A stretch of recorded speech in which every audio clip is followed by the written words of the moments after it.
Good evening, and thank you for joining us. My name is Matthew Litt, and I'm the author of the best-selling book, Christmas 1945, this true story of the greatest celebration in American history. I have three goals for our time together tonight. The first goal is that I want everyone to smile. The second goal is that I want everyone to cry. Not like a big weeping, sobbing, but I want a tear in your eye. I want you to be choked up. And I think you're going to be. And the third goal is that when we wrap this up, I want everybody to be filled with Christmas and American spirit. I want you to believe in America, I want you to believe in Christmas, and I want you to believe in the spirit of all humankind. I've been lucky enough to have many successful lectures about my book in December's past. And so I can laugh about the ones that didn't go that well. And one of the ones that didn't go that well was right here on the Battleship, New Jersey, 2 years ago. The setting was perfect. The advertising was great. We expected a huge turnout. Ultimately, nobody came. 0 people came to that presentation.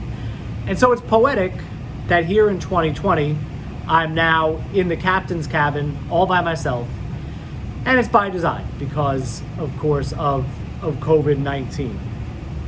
So I'm in the captain's cabin, and it's beautiful. I can't think of a more perfect setting, both this cabin and the ship itself. And I'm tempted to take the camera and to show everybody everything that I'm seeing, but I'm not going to. And instead, I encourage you to come and visit the Battleship, New Jersey yourself when you're able, and when it reopens to the public in March. And you can see more information about the Battleship, New Jersey at battleshipnewjersey.org. But I wrote this book because I needed some holiday spirit. And I speak about it because I want to spread that holiday spirit. Now, all the facts in this book are true, and everything we're going to talk about tonight is true. But this book is more than facts. It's not about facts, and it's not about trivia. It's about knowing that our country, the United States of America, is good, and that we're okay. I often hear some variation on the theme, well, America in 2020 isn't what it was in 1945. Nonsense. It was only 75 years ago. Nothing in the grand scheme of time. The people in these stories are our grandparents and our parents. We're the same America now. We're the same country now. And you know, back in 1941, before the bombing in Pearl Harbor, everyone said the same thing about America that you often hear today. We're too soft, we're too divided. But when we needed to come together at wartime, that's exactly what we did.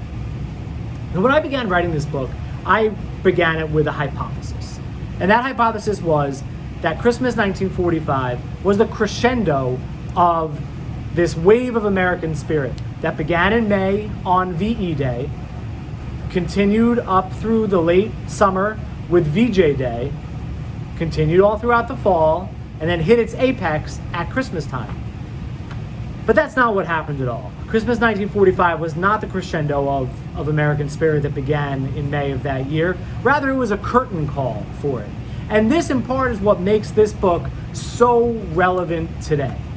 There were significant issues in this country between the end of the war in Japan and Christmas 1945.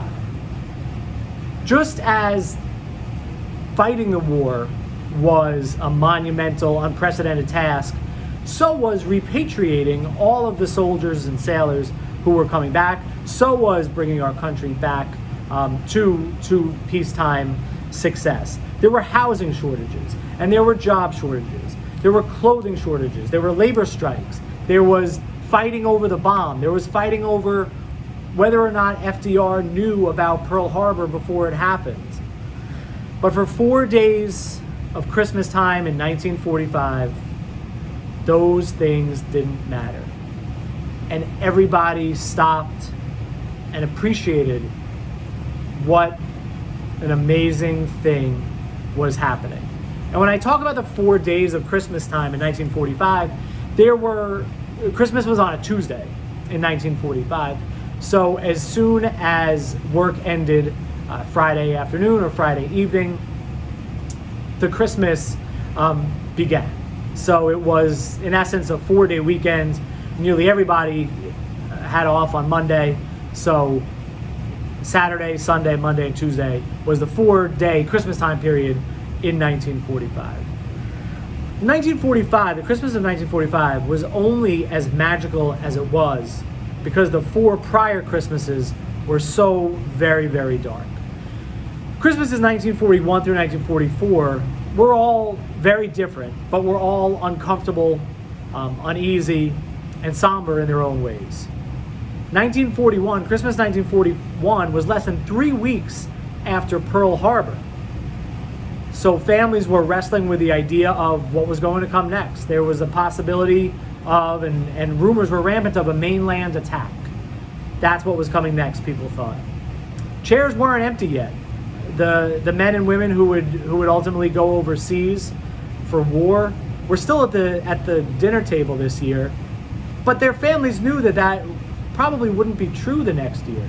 And so there was an uneasiness of what would come next. And maybe the most strange and uncomfortable aspect of Christmas 1941 was that Winston Churchill spent Christmas at the White House with our president, Franklin Roosevelt. And I say it that way, our president, because so many Americans prior to Pearl Harbor had looked at World War II as their war. It was Europe's war, it was Asia's war, it wasn't our war. You could no longer pretend that it wasn't our war when Winston Churchill was addressing the United States from Christmas, at Christmas time, from our White House with our president, Franklin Roosevelt. In 1942, we were still relatively new to the war. Casualties were still minimal for the United States, but you started to see changes. For example, gas, oil, and rubber shortages meant that families weren't able to visit with each other this Christmas, because if they used the gas, oil, and rubber to travel far for the holiday, they might not have it to get to work the next day. And so all of a sudden, families who were accustomed to spending the holiday together, weren't able to do it anymore.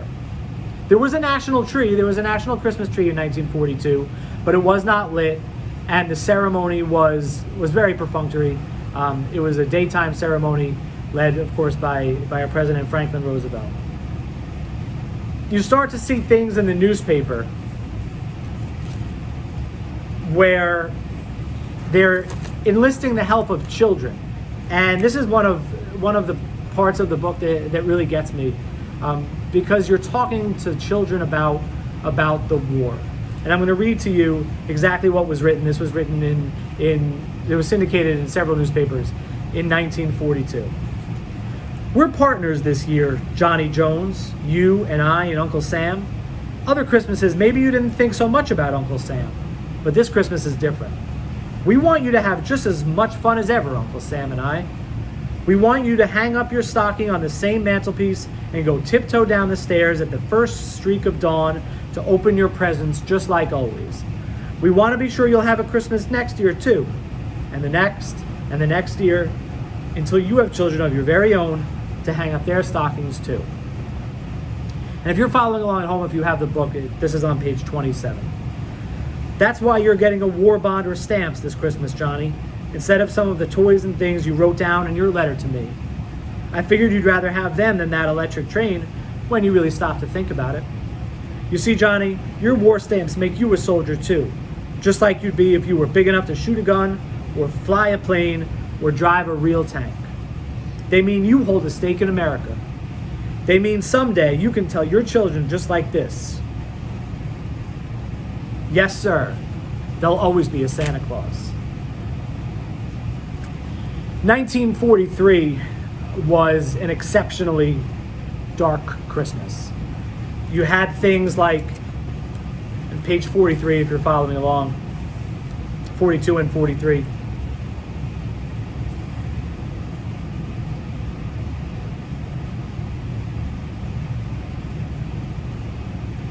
I'm sorry, page 34. You have President Franklin Roosevelt, who's telling the country, and I quote, "The war is now reaching that stage. where we still have to look forward to large casualty lists, dead, wounded, and missing. War entails just that. There is no easy road to victory, and the end is not yet in sight. And let's be clear, this was President Roosevelt's Christmas message to the nation. The war was making a mockery of Christmas. Those two things are incompatible, and that contrast was stark in 1943. You have children this year, instead of being told what they need or should do, they're now asking for bonds. This was a letter to Santa Claus from a young child in 1943. Dear Santa, this year I don't need sleds and skates and dolls and games and things, for my daddy has just sent me a pair of silver wings. He's far away this Christmas in a land across the sea, so just bring me a war bond that will bring him back to me. And of course, 1943 was awful for the men and women serving abroad. This is a letter from a soldier back home in 1943, and he writes, "Dearest Father, here it is almost Christmas time once more, and I'm still over here in the jungles. But God help me if I have to be here another year. I've seen enough of hell already. Well, this leaves me okay, and I only hope to find you the same. Also, the dear little brothers and sister, give them a good Christmas for me, because I'm forever thinking of them and the good times we used to have, especially at this time of year." Christmas 1945 grew more somber still. Christmas 1944 grew more somber still. Victory was not in doubt, but there was no end in sight, and the nation was weary, and they were hoping for an end. They were receiving news of the Battle of the Bulge and D-Day, and there were persistent rumors that in a last gasp, Germany would bomb mainland America. The nation was tired. They were ready for it to be over. America was weary. Families wanted their brothers and their sisters and their daughters and husbands and fathers to be home already. And I'm going to read a quote from a newspaper which sums it up perfectly. In 1944, "On the fourth Christmas of this long and painful war, no one is merry, and yet the familiar Merry Christmas is sometimes heard, and we wonder if we should say it at all." And so after 4 dark Christmases, America was ready and had truly earned its right to celebrate again in Christmas 1945. The nation waited eagerly for President Truman to let everyone know that this was for real, that they could celebrate Christmas, that they could light their own lights, that towns could put their lights on and churches could put their lights on. And on Christmas Eve, President Truman said into a slate of 5 microphones so that the millions of Americans listening at home and people all across the country could finally hear the words they'd fought so hard to hear. President Truman began his speech. "This is the Christmas that a war-weary world has prayed for through long and awful years. With peace comes joy and gladness. The gloom of the war years fades as once more we light the national community Christmas tree." And so he did.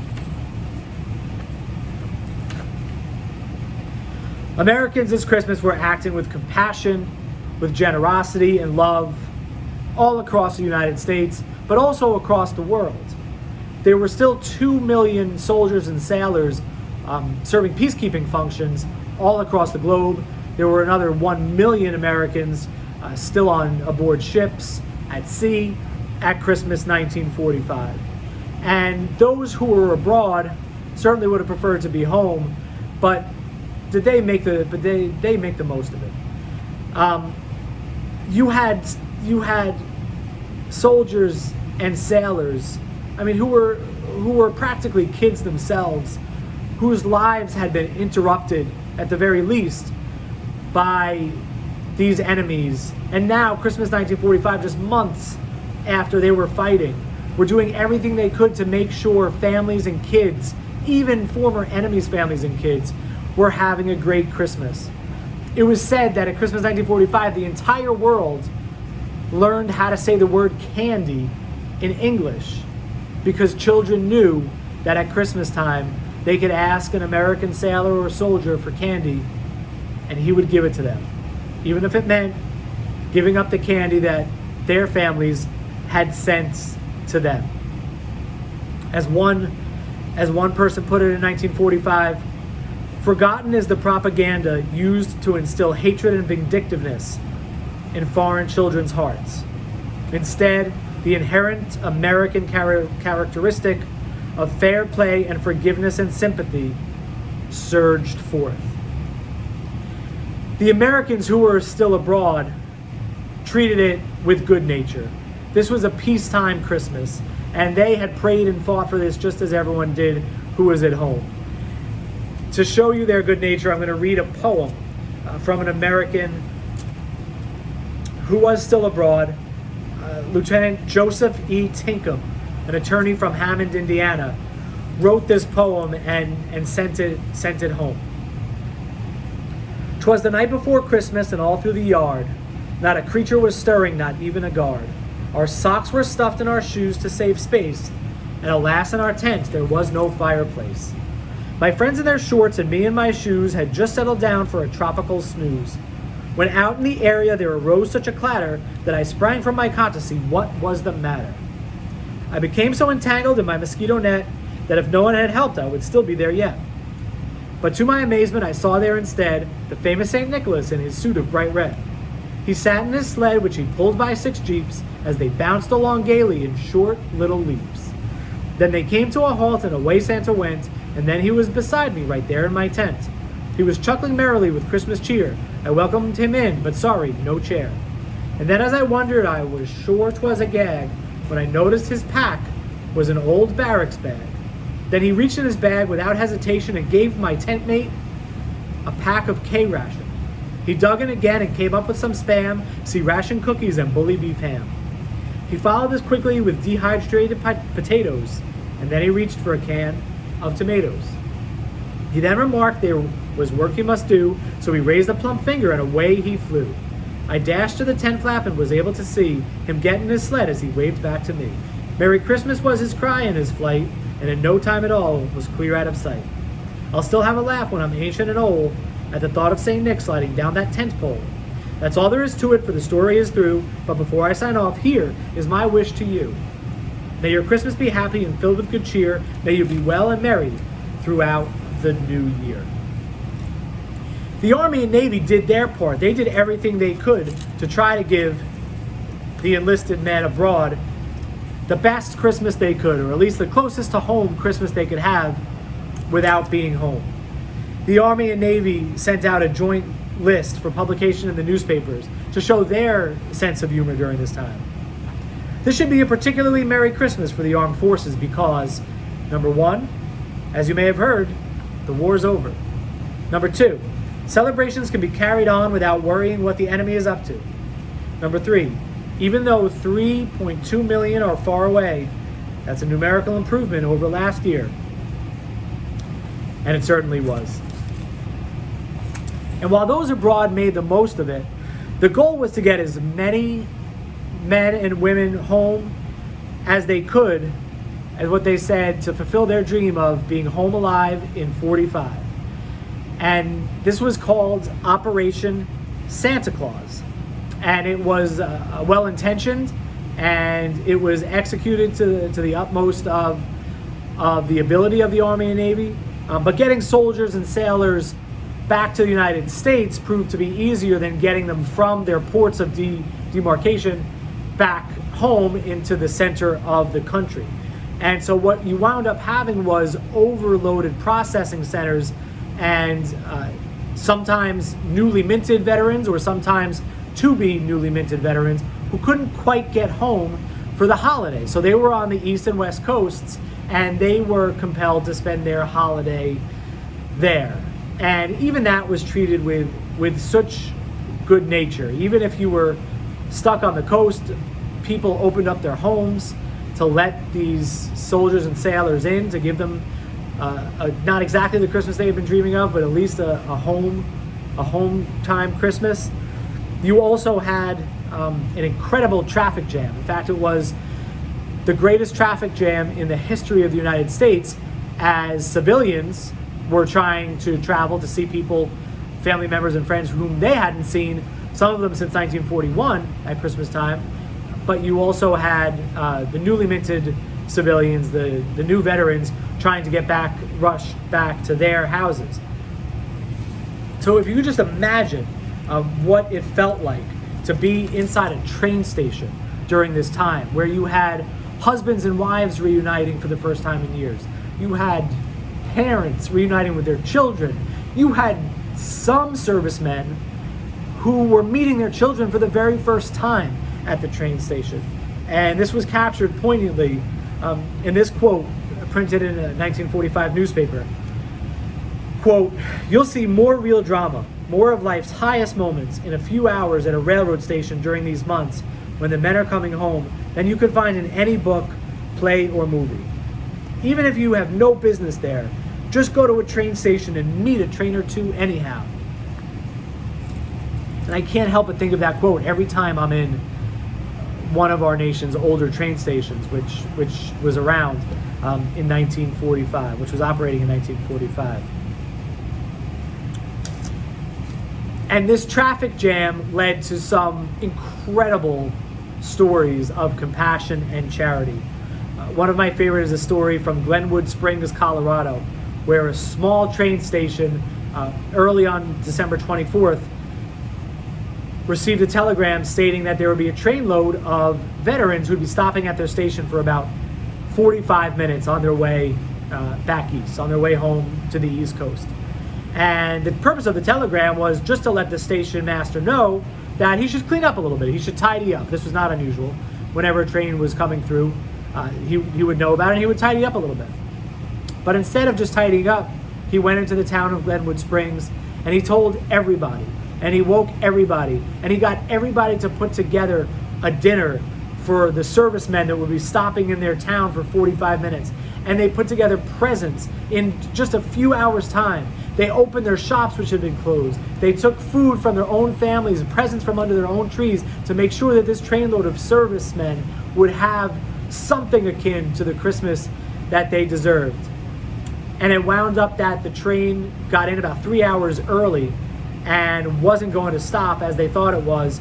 So very quickly, the town of Glenwood Springs, Colorado, packed everything up, put it on the train so that the servicemen could eat and enjoy the food on their way. You also have wonderful stories which happened in reverse, which is a trainload of veterans on their way home on Christmas Eve and Christmas Day, picking up a newspaper during a few-minute stop at a station and seeing that there was someone in the town in need. Maybe it was an orphan, or maybe it was a wife whose husband wasn't home yet or may not ever be coming home. Maybe it was a wounded veteran who couldn't afford to pay his bills. And that trainload of veterans would take up a collection of hundreds of dollars in a matter of minutes, give it to the station master, and the station master would make sure to get it to the right place in their town to make sure that person in need had what they could during Christmas 1945. Towns and cities did everything that they could to make sure that their veterans had the Christmas that they deserved, especially, as you can imagine, wounded veterans. There's the great story of Private First Class Vincent Shelton from Syracuse. He was nicknamed the Syracuse Soldier because he was one of many wounded combat soldiers and sailors in Syracuse. And so the city of Syracuse decided that they would focus all of their attention on Private First Class Shelton. And he was treated like a hero. They had to arrange, he was still in the hospital in New York City as of December 23rd, but they arranged a special train, special transportation so that he could be home. And the radio stations came out and the newspapers and the mayor, dozens and dozens of people filled his house and feted him with so many presents and so much money. He didn't even have a chance to count all the money. the newspaper reported that the box of money that was raised for him from people in Syracuse weighed 68 pounds. And the presents were so numerous that by Christmas evening, December 25th, him and his parents still weren't able to open them all. You had a similar story in Carroll County, Iowa, where the Oddfellows took action to help a veteran who had lost the use of his legs, and so he couldn't go to work, and they were concerned that he wasn't going to be able to pay his mortgage, and so they took up a collection, and the collection was to help him out with the mortgage so that he wouldn't have such a terrible burden. In the days leading up to Christmas, the Oddfellows collected so much money for him that not only were they able to help him out with his mortgage, they built him a ramp onto his home and paid his mortgage in full, so that on Christmas he was presented with the title to his home free and clear. You had another wonderful story out in Middletown, New York, where a bowling alley whose former pin setter had gone off to war in 1944 as a 17-year-old boy came back terribly injured, and they decided, well, let's have a small Christmas party for him. And it turned out to not be a small Christmas party for him at all. They had, again, dozens of people from the town, and the bowling leagues from that town alone wound up raising for him over $28,000 in 2020 terms. There were also wonderful stories of just kind-heartedness for people who maybe weren't so much in need as wounded veterans were, but just people wanting to be good to other people. I think this is my favorite story in the book, and I'm probably going to say that a couple times. I have many favorite stories from the book. Every story is my favorite when I'm about to talk about it. But this story is one of my favorites, and it takes place in Philadelphia. Many men and women became engaged at Christmas time, 1945. And there were two reasons for that. Number one was love was in the air, and many had longed to see their sweethearts for years while they were away, and now was the time. They were home and they were safe, and they wanted to get married. Reason number two is a little bit less romantic. Reason number two is that stores were out of almost everything. There were virtually no gifts to be found. In fact, the gift certificate was invented in 1945 because stores were just empty. There were no gifts to give. So it was not infrequent that a new veteran would go into a department store looking for something that he believed his sweetheart wanted. Maybe it was stockings, which were truly impossible to get. Maybe it was clothing. Maybe it was some type of gadget. Whatever it was, they went into the store to find that, and it wasn't there. But you know what there were plenty of? Engagement rings. So there were many men and women who were engaged at Christmas 1945 for that reason. So this veteran in Philadelphia went in and he had an engagement ring. He purchased an engagement ring, but he didn't just want to give it to his girlfriend. He wanted to do something a little bit more dramatic. So he came up with this great idea. He took the ring and he brought it into a local candy store. And he asked the candy store to wrap it up the ring in a box of chocolates so that his fiancée-to-be on Christmas Eve would open up the box. She would think she just received the box of chocolates, maybe be a little bit angry. She would open up the box and find a diamond engagement ring in there. And the young veteran told this to the clerk at the candy store, and she blushed and thought it was a wonderful idea. And of course she agreed to do it. She took the box downstairs to the basement where they had the wrapping paper, and she's wrapping up the chocolate with the ring, and the ring falls on the floor. She doesn't know the ring falls on the floor. So she continues wrapping up the box of chocolate. She brings it upstairs, gives it to the young veteran, says, "Merry Christmas, good luck," and he goes on his way. Later that day, the owner of the candy store comes in, goes into the basement, and says to the clerk, "Why is there an engagement ring on the floor of the basement?" And she said, oh my God. She knows exactly what happened as soon as she sees it. And so she's so upset because she realizes this is going to ruin the Christmas of a veteran and his young bride-to-be. So she places an ad in the newspaper. And the ad in the newspaper tells the story that I just told you. It says, "If this is you, please come back in." And at that point, there were no credit cards. There was really no way to track this veteran down. He was dressed in the newspaper said he was dressed in his khakis, just like thousands and thousands of men were at that time. He never saw the article, so he didn't know what happened. So it's Christmas Eve at midnight, 1945, and he gives this box of chocolates to his fiancée-to-be, and he's so excited, and she opens up the box, and she says, "Thanks for the chocolates," and he doesn't understand what's going on. He thinks there's a diamond ring in there. There's some good-natured shouting, and the sister of the young lady comes down. She had read the story in the newspaper. She knew what was going on, and she explained it to the veteran that the candy store found it. It's midnight, Christmas Eve. The veteran doesn't know what to do, so he does the only thing he could think of, and he calls the candy store. And wouldn't you know it, the clerk was there. Because she refused to leave until he called, because she wanted to make sure he had the Christmas that he deserved. Another story took place in Minneapolis, where a young boy named Ronnie, his dog passed away earlier in the war. In 1942 or 1943. His dog died, and he was a young boy, and his parents didn't want to tell him that his dog died. So they came up with this, what seemed like an ingenious plan. And that plan was to tell Ronnie that they sent his dog, the dog's name was Laddie, they sent the dog away to be in the Canine Corps to help America fight in the war. So Ronnie wasn't sad that his dog passed away. He was thrilled that the dog was fighting in the Canine Corps.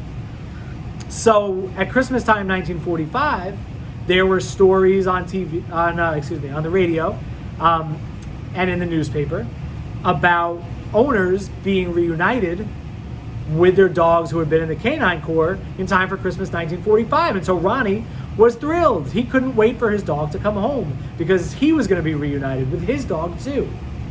They were going to spend Christmas together. Time passed, and Ronnie was not reunited with his dog, and he wondered what happened. So he wrote a letter to the local army base. And it said, respectfully, my dog went away to the Canine Corps 3 years ago. I hear everyone's dogs are coming back. When can I expect mine to come home? I want to spend Christmas with him. And his mom intercepted the letter before it got to the mail. And he waited a little while, received no response, of course. He wrote a second letter. His mom wasn't able to intercept that one. She didn't know about that one. So it went to the army base. And a few days later, his mom received a call from the highest ranking officer at the army base saying, "I'm so sorry, but we cannot find a record of your son's dog anywhere." And the mom explained, "No, it's me who's sorry. We told our son a story, figuring that somehow it would work itself out in the next couple of years." And with all that the Army had going on in December 1945, they took the time to write a letter to Ronnie and say, "Dear Ronnie, we are sorry to inform you that your dog died a hero in the Canine Corps during the war. We're sorry for your loss, but are so grateful for your sacrifice and for your dog's service." And Ronnie was sad that he lost his dog, but he was so proud, and he showed that letter all over town. And that letter the story and the letter wound up making its way into national newspapers ultimately, and letters poured into Ronnie thanking him for giving up his dog as a young 7 or 8 year old boy for the war. You had wonderful stories such as that of Giuseppe Gianfranco. Gianfranco was a young boy under the age of 10, an Italian boy. And during the war, he lost his eyesight after he was kicked in the eye by a German horse. And the Americans who were stationed nearby came to know Giuseppe and knew that he would never get the help he needed if he remained in Italy during 1945. They raised $3,400 of their own money, which, accounting for inflation, is well into $35,000 in today's dollars.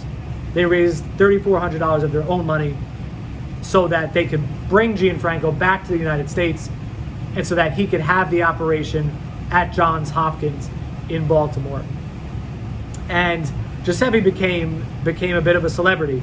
He met with the Pope before he left Italy. He then met with Mayor Fiorello LaGuardia when he came to the United States. He did so many things and had so much excitement that when he got to Johns Hopkins, they didn't do the surgery on the day planned because they felt like he needed a couple of days just to relax. And not only was the surgery performed at Johns Hopkins, but Johns Hopkins refused to take the money which had been raised for the surgery from the Americans.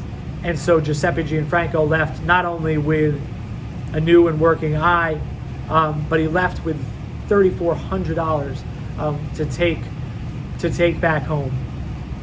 Speaking of Mayor LaGuardia, there's a wonderful story about a woman in England whose daughter wanted nothing more than a doll at Christmas time.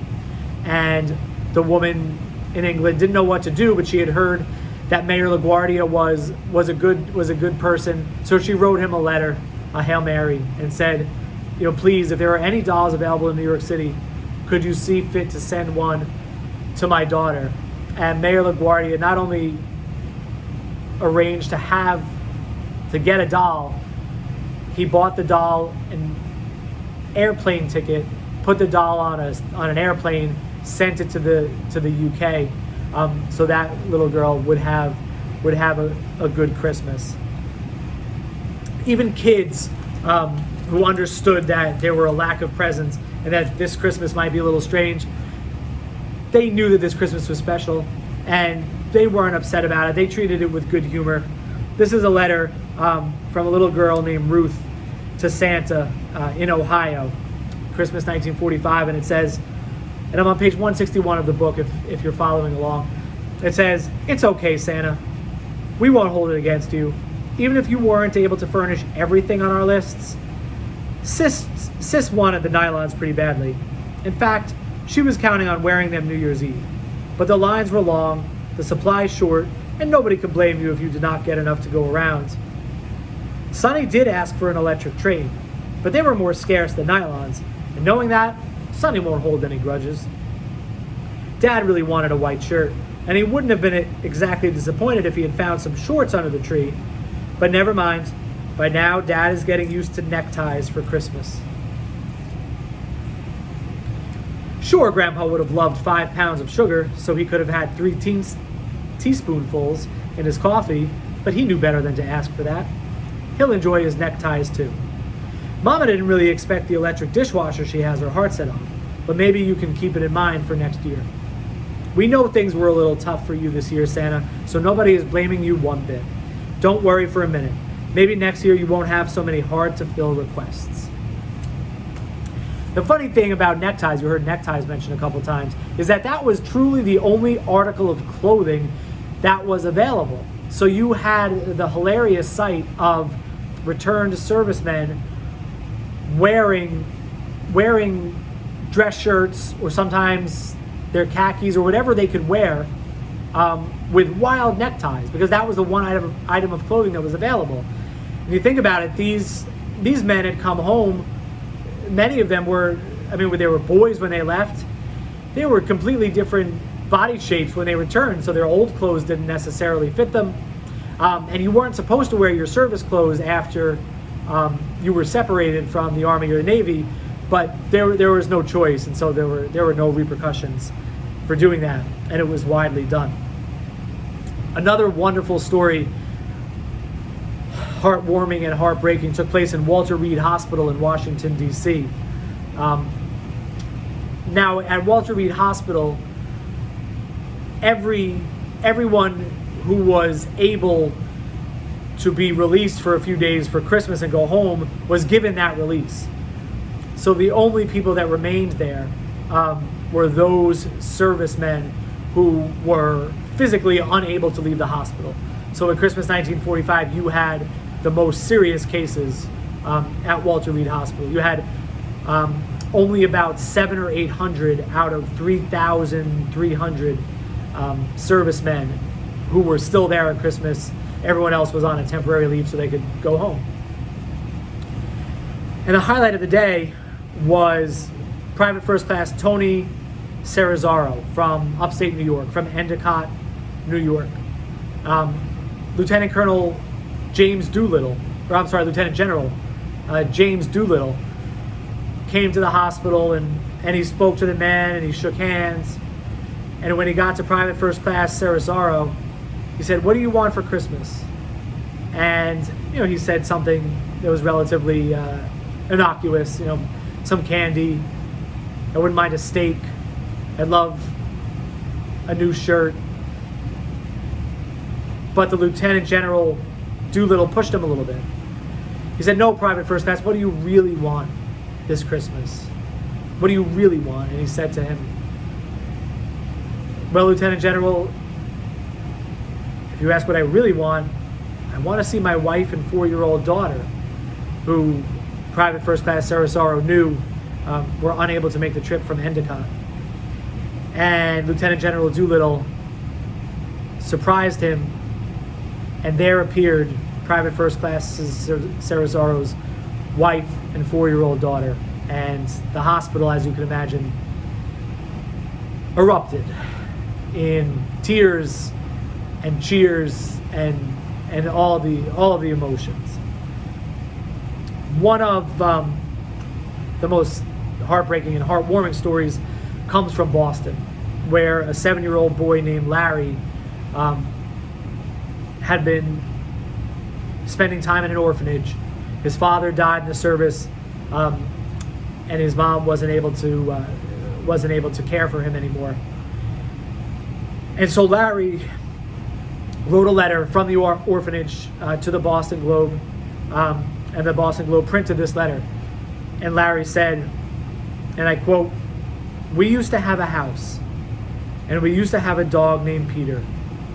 Daddy isn't here now, and Mom isn't either. I live here with the other boys, and I wish I could have a real home again. I write Daddy every week and have been a good boy. Shall I hang up my stocking this year, or what?" That's the heartbreaking part. The heartwarming part is that 100 families wrote into the Boston Globe asking for contact information so that they could adopt Larry. And included in those 100 families were over a dozen Marines who had fought alongside Larry's father in Okinawa. I'm going to wrap up with a couple of stories on the lighter side of things. So this isn't a story so much as it just epitomizes the high cheer and good spirits in America at Christmas 1945. And I just think it's funny. A local bar ran an ad in a newspaper, and that ad said, "A very Merry Christmas to you. Please don't buy drinks this Christmas. Buy victory bonds. But if you buy drinks, buy them here so that we can buy victory bonds." There's also wonderful stories about, and these are just whimsical little stories that touch me, about people just treating even the most aggravating circumstances with good nature. There was a story about a 27-pound turkey being stolen from someone's home.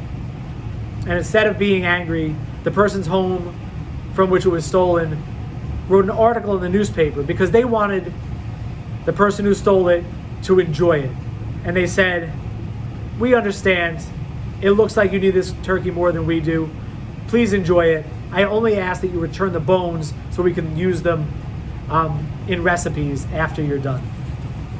There's a similar story where a set of suit pants were stolen from someone's clothesline in the backyard. And they too printed a letter in the newspaper, and it said, if you need these pants, I hope you'll keep them and I hope you'll use them in good health. If you come back tomorrow, you'll see that I hung up the coat and vest on my clothesline for you. You had another story where someone broke into a home and stole 6 presents from under someone's tree. And the presents all had cards from this person's grandchildren. This person, again, printed a letter in the newspaper and said, I don't mind if you want the presents. I have your license plate number, but I won't report you as long as you bring back the cards so that I can see what my grandkids wrote to me. One more story of just the epitome of good nature and good cheer, and then we'll wrap up. This is on page 188. On December 24th, out in Tucson, Arizona, you have a judge who made the decision that the men who were in the holding cells and were to be arraigned that day would be released so that they could have Christmas with their families. And so the judge, through a court officer, let everyone out of their holding cells, lined them up, and this announcement was made. On this order of Magistrate Paul J. Sella, you were all going home. The judge has no desire to hold you in jail on this, one of the greatest days of the year, or tomorrow. He suggests that since your offense has been forgiven, that you get yourself home and make that little woman and kids happy, at least for tonight and tomorrow, and that maybe you try to stay sober. Merry Christmas to you. And I'm going to wrap up, number 1, by thanking you again for joining us. Number 2, by reminding you that if you'd like a copy of this book, it's available. www.christmas1945.org. I want to thank the Battleship New Jersey again, battleshipnewjersey.org. And I'm going to finish with this passage. A holiday celebration looked forward to for 4 years had come and was now gone. Christmas tree lights were still up, stockings still held fast to the fireplace, and home smelled of pine on December 26th. The spirit of Christmas 1945 would linger too. The tasks facing a new America at peace on December 26th were formidable, but will be met with full hearts, renewed hopefulness, and a repaired perspective. And so I wish you all the same, that you keep the spirit of Christmas with you as we confront our challenges in 2020 on December 26th. But between now and then, please have a very Merry Christmas and a truly happy New Year.